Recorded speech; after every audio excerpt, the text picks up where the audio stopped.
planet is warming up. Global temperatures are rising due to, of course, the human-induced greenhouse gases. But now, in an effort to control the emissions, countries across the globe are shifting towards greener and cleaner alternative sources of energy. They are trying to reduce their reliance on fossil fuels. But now, according to a new report by the International Energy Agency, or IEA, the fossil fuel industry is failing to tackle methane emissions, despite its pledges to uncover and fix leaking infrastructure. This comes as a concern. You see, methane is a potent greenhouse gas. It is responsible for roughly a third of the rise in global temperature since the Industrial Revolution started. Cutting methane emissions is one of the most effective ways to limit global warming and improve air quality in the near term. There is no excuse for oil and gas industry. Tackling methane is among the most important, if not the most important, thing that can be done limit the near-term warming. According to the report, in 2022, the global energy industry released some 135 million tons of methane into the atmosphere. And to give you a better understanding, last year's emissions rose above 2020 and 2021 levels and were only slightly below the record amount released back in 2019. All of this comes despite high energy prices and surging demand for natural gas that provided extra incentives to capture methane so that they can be sold as fuel.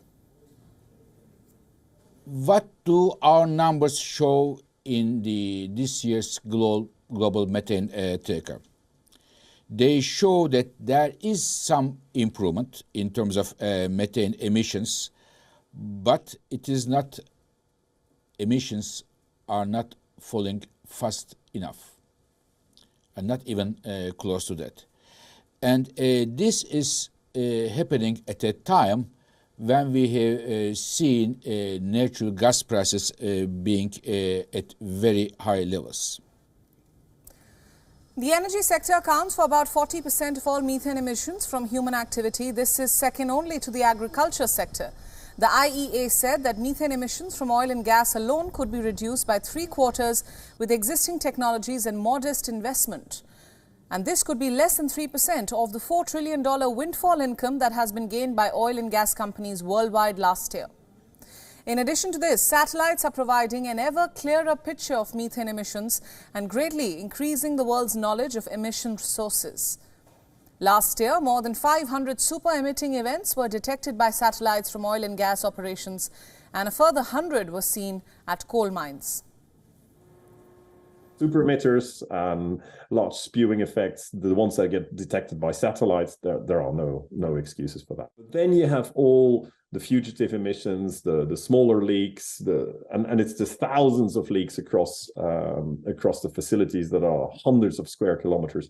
How far do you drive that down? That is, I think, where you need that proper data at that facility level coming back to the forcing mechanism.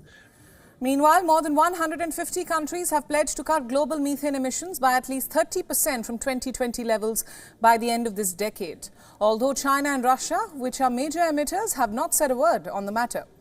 Moreover, dozens of oil companies have also voluntarily committed to reducing emissions through the Oil and Gas Methane Partnership and the Oil and Gas Climate Initiative.